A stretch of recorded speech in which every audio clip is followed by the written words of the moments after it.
على عباده الذين اصطفى أما بعد أعوذ بالله من الشيطان الرجيم بسم الله الرحمن الرحيم كل من عليها فان ويبقى وجه ربك ذو الجلال والإكرام صدق الله مولانا العظيم وصدق رسوله النبي الحبيب الكريم ونحن على ذلك من الشاهدين والشاكرين والحمد لله رب العالمین آمین آمین یا رب العالمین. محبت کے ساتھ اپنے آقا کی بارگاہ میں درود و سلام کا نذرانہ پیش کریں. اللہ اکبر محمد صلی اللہ علیہ وسلم نحن عباد محمد صلی اللہ علیہ وسلم. عمر برق و شرار ہے دنیا، کتنی بے اعتبار ہے دنیا. زندگی نام رکھ دیا کس نے، موت کا انتظار ہے دنیا. ایک جھوپڑی میں ہے ادھر سے ادھر، چار دن کی بہار ہے دنیا. ایک نام کھانے سیدے والا چلا گیا، ایک نام کھانے سیدے والا چلا گیا، ہم سب کو تنہا چھوڑ کے شہدا چلا گیا. اور عشق نبی میں ڈوب کے جنت کے باغ میں پڑھتا ہوا ورنات کا مطلع چلا گیا. حضرت مولانا کرم فرما محبی میرے عزیز دوست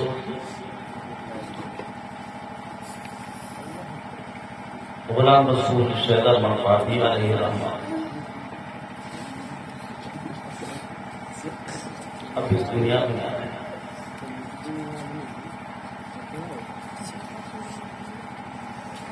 آج بہت شعرا ان کی بزم میں اظہار ثواب کی نیت سے تہنیت پڑھنے آ گئے. ان کی کمی محسوس ہو رہی ہے.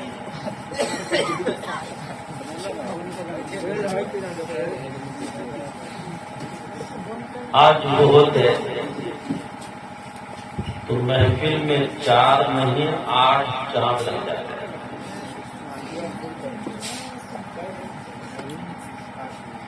ان کی زندگی کے مختلف گوشوں کو میں نے بہت قریب سے دیکھا ہے.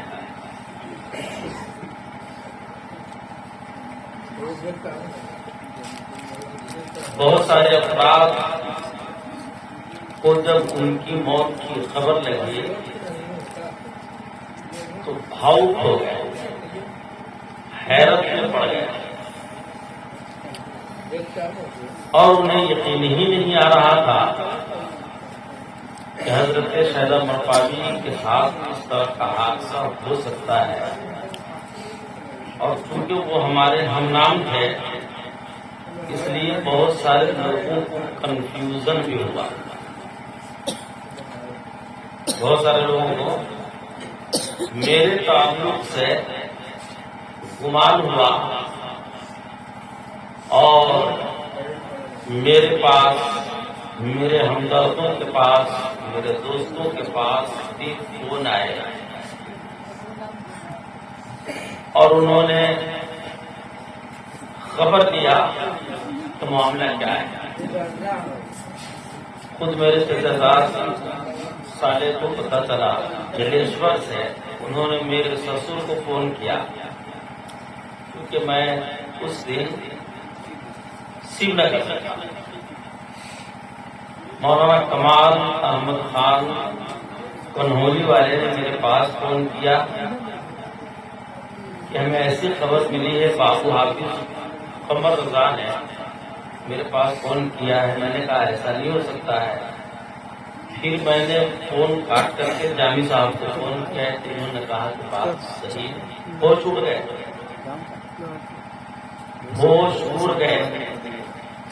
اصل میں 28 دسمبر کو عمر خان جو ممبئی میں رہتے ہیں کراچی میں، ان کے یہاں میں کھانا کھا رہا تھا تو حضرت کا فون گیا. حضرت حافظ امان اللہ کے پکے سچے اور اچھے پیارے دوست ہیں.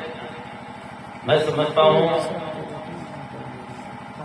کہ بھائی غلام رسول شہداء علی رحمہ کے گھر کے جو افراد ہیں محبت کرنے والے، ان میں سے ایک محبت کرنے والے حضرت حافظ امان اللہ ہیں. ان کو بڑا احساس ہوتا ہوگا، کیونکہ میں دیکھتا تھا جہاں بھی ہو، طوفان ہو، بارش ہو، دھوپ ہو، جاڑا ہو، سردی ہو، یہ ان کے ساتھ پروگرام میں جاتے، یہاں جاتے وہاں جاتے. تو انہوں نے میرے پاس فون کیا. میں نے کہا کہ میں بعد میں بات کرتا ہوں، چونکہ ان کی بیوی بہت قابض اور خراب تھا، اور ایک ہی 2 روز کے بعد چونکہ مجھے آنا تھا، بہت سارے افراد نے رسید کٹوائی تھی، پیسے باقی رہ گئے تھے، میں سرگردہ تھا. عجب اتفاق کہ میں دوبارہ فون نہیں کر سکا مصروفیات اور الجھن کی وجہ سے، اور کل ہی پرسوں ہو کر کے میں وہاں سے بائی فلائٹ چلا آیا. 28 کو بات ہوئی تھی، 31 کو میں گھر چلا آیا، اور میں نے جامی صاحب سے بھی کہا کہ حضرت نے فون کیا تھا لیکن جواب نہیں دے سکا، میں چلا آیا. ابھی 22-21 کو چلا اور 22 کو گوہاٹی سے، چونکہ یہاں سے 11 کو میں چلا گیا تھا، 22 کو واپسی ہوئی صبح میں. میرے گمان میں یہ بات تھی کہ حضرت ابھی وہی ہیں. 22 ہی کو میں آیا اور 2 تاریخ کو ان کا انتقال ہوا. 1 تاریخ کو میرے وہم و گمان میں بھی نہیں تھا. میں نے جامی صاحب سے کہا کہ پھر لاش کیسے آئے گی؟ تو جنہوں نے کہا کہ گھر پہ تو 9 ہی 10 تشریف لے آئے تھے. عجب اتفاق کے ملاقات نہ ہو سکی، وہی فون پہ جو بات ہوئی تھی اس کے بعد دید شریف بھی نہیں ہو سکی. حضرت شہداء مقامی کو میں نے عرض کیا نا، بہت قریب سے میں نے دیکھا. ان کے بیٹوں کو میں سمجھایا تھا کہ 1 ہفتہ پہلے مجھے بند کر دیا ممبئی سے جب آیا تھا تو میں نے ان کو کہا تھا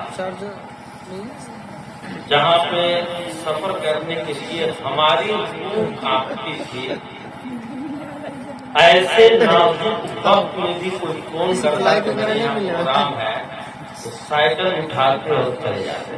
میں نے دیکھا ادھر سے گھٹا ٹوپ اندھیرا، اب طوفان آئے تب طوفان آئے، اب بارش ہو تب بارش ہو. اور ادھر لہوریا سے فون آیا، 10 سال پہلے کی بات بتا رہا ہوں یا 15 سال پہلے کی. لہوریا سے فون آیا کہ میرے یہاں محفوظ شہداء صاحب تشریف لائی ہے. چل دیے. یہ بھی نہ دیکھا کہ آندھی ہے، طوفان ہے، بارش ہے، کس مصیبت سے میں وہاں تک پہنچوں گا.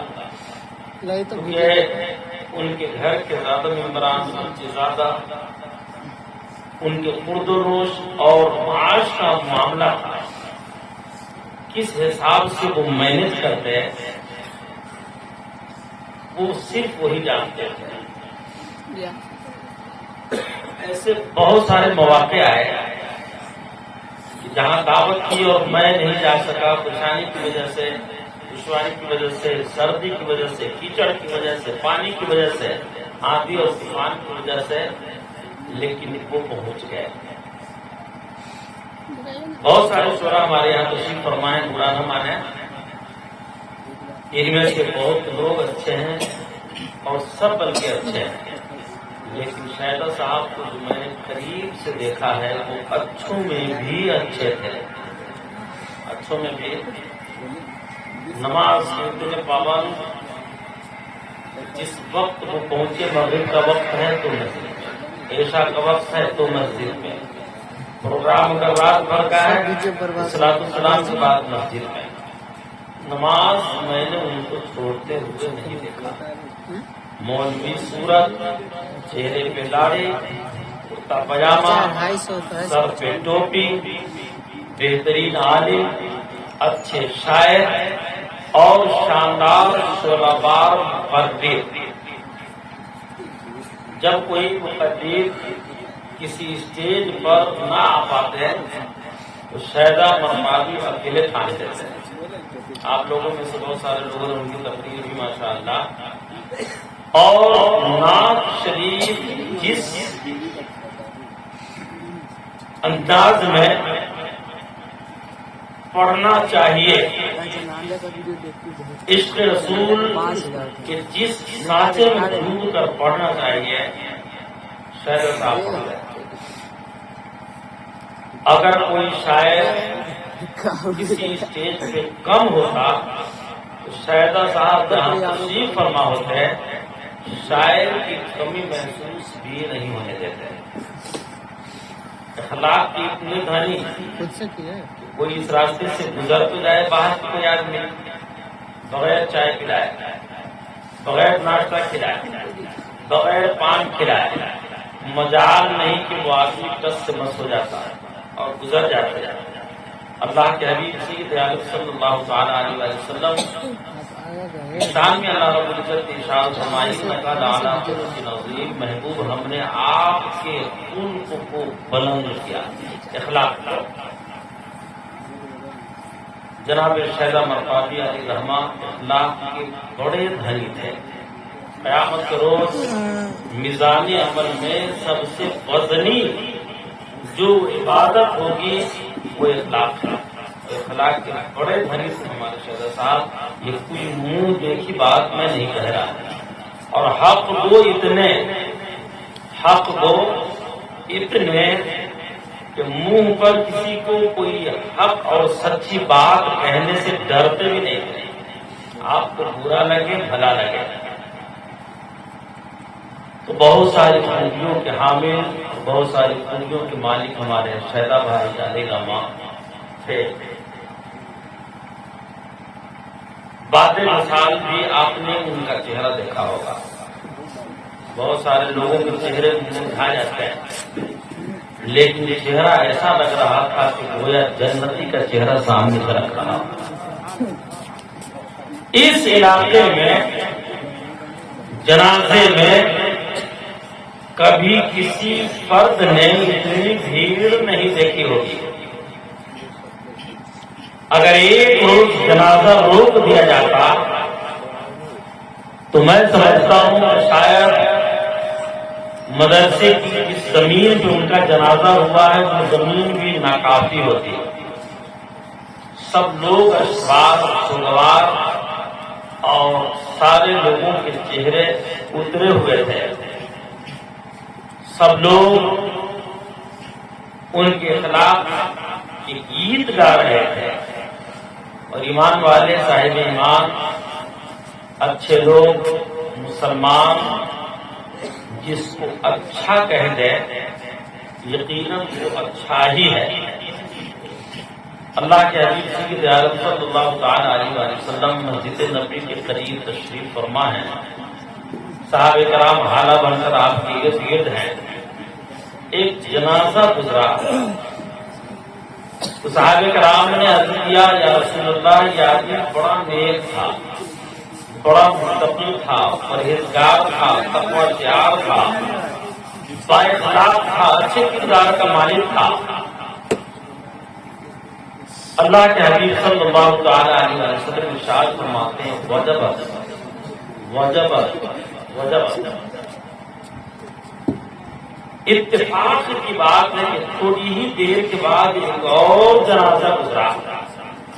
صحابہ کرام کی نظر جب پڑی تو صحابہ کرام گویا ہوئے یا رسول اللہ یہ بڑا بدکردار تھا، بد اخلاق تھا، بڑا ظالم تھا، مجرم تھا، عیسیاں شیار تھا، بہت منحوس آدمی تھا. واقعہ ارشاد فرماتے ہیں وجبت وجبت وجبت یعنی واجب ہو گئی، واجب ہو گئی، واجب ہو گئی. صحابہ کرام حیرت میں ہیں یا رسول اللہ ہم نے مطلب سمجھا نہیں. ہم نے کہا ایک جنازہ جا رہا تھا کہ یہ آدمی بڑا اچھا تھا تو آپ نے فرمایا وجبت، اور اس کو کہا بہت برا تھا تو بھی آپ فرمایا وجبت. بات تو دونوں کی وہی ہے وجبت واجب ہو گئی، کیا معاملہ، کیا مطلب؟ خلاصہ فرمائے سرکار، واقع ارشاد فرماتے ہیں مسلمان جس کو اچھا کہہ دے وہ اچھا ہے. اس لیے میں نے کہا وجبت یعنی اس کی جنت واجب ہو گئی. اور جو بدکردار کا مسلمان جس کو گنہگار اور بدکردار کہہ دے وہ جہنمی ہے. اس لیے میں نے کہا وجبت یعنی اس پہ جہنم واجب ہو گئے. ہمارے شہزادہ مفادی علیہ الرحمہ بہت اچھے تھے. میں یہ نہیں کر سکتا کہ معصوم تھے، لیکن ان کے جرموں پر، ان کے گناہوں پر، ان کے عصیاں پر ان کی نیکیاں بھاری تھیں. وہ اچھے تھے اور مسلمان اس کو اچھا کہہ دے الحمدللہ وہ اچھا ہے. اور جناب سے پتہ چلتا تھا، وصال کے بعد ان کے چہرے کی نورانیت دیکھ کر کے بھی پتہ چلتا تھا یہ جنتی آدمی. اور کیونکہ آپ گاؤں کے آدمی ہیں، آپ سوچتے ہوں گے کہ یہ کھڑا ہو کر کے مالا پہن کر کے جھوٹ بول رہا ہے. ایسی بات نہیں ہے. میں حق وہی بیان کر رہا ہوں اور میں سچی بات بیان کر رہا ہوں کہ شہزادہ صاحب ہمارے ایسے ہی تھے. اور ہم بھی دعا کرتے ہیں، آپ بھی دعا کریں کہ اللہ تعالی ہم سب کو شہزادہ صاحب کا نوجوان بنا دے، ان کے راستے پر چلنے کی توفیق عطا فرمائے. ہم سب کو اللہ تعالیٰ شہزادہ صاحب کی طرح نیک اور ایک بنا دے. اور پروردگار ان کے خاندان کو، ان کے بیوی بچوں کو، ان کے رشتے داروں کو صبر جمیل کی سب کی توفیق عطا فرمائے. اللہ تعالیٰ اس پروگرام کو اپنی بارگاہ میں قبول فرما کر جو بھی اخراجات کیے گئے ہیں مولا عز و جل ان تمام کو اپنی بارگاہ میں قبول فرما کر سب کا ثواب آج جناب عزت ماں حضرت مولانا شاعر اسلام غلام رسول شہزادہ مفادی علیہ الرحمہ کو عطا فرمائے. اور ہم تمام کو ان کے صدقے میں عزت و آبرو کی زندگی عطا فرمائے، لمبی عمر عطا فرمائے، صحت و تندرستی عطا فرمائے اور اسلامی زندگی اور ایمانی موت عطا فرمائے. اللہ تعالیٰ اپنے فضل و عطا اور نبی صلی اللہ علیہ وسلم کے بغیر ہم تمام لوگوں کی حاضری کو اپنی بارگاہ میں قبول فرمائے. انہی باتوں کے ساتھ میں اپنے گفتگو ختم کرتا ہوں. کل من علیہا فان ویبقی وجہ ربک ذو الجلال والاکرام. اللہ تعالیٰ ارشاد فرماتا ہے ساری کائنات بنا ہو جائے گی، باقی رہنے والی ذات صرف اور صرف اللہ کی ہے. ایک روز ایسا آئے گا جیسے آج شہزادہ صاحب نہیں ہے اور ہم ان کی سارے ثواب کی محفل منعقد کیے ہوئے ہیں. ایک دن ایسا آئے گا کہ ہم بھی نہ رہیں گے اور ہماری سارے ثواب کے لیے محفل منعقد کی جائے گی. اس دن کے آنے سے پہلے ہم لوگ ہوشیار ہو جائیں، خبردار ہو جائیں اور اللہ تعالیٰ کی طرف اپنے آپ کو رجوع کرنے، قرب الہی طلب کریں اور اللہ اور اس کے رسول کی رضا اور خوشنودی حاصل کرنے کی کوشش کریں. ہمارا یہ پروگرام یہی ہمیں پیغام دیتا ہے.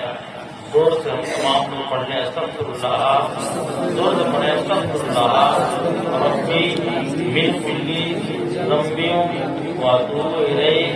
لا الہ الا اللہ، لا الہ الا اللہ، لا الہ الا اللہ محمد رسول اللہ صلی اللہ علیہ وسلم. السلام علیکم ورحمۃ اللہ.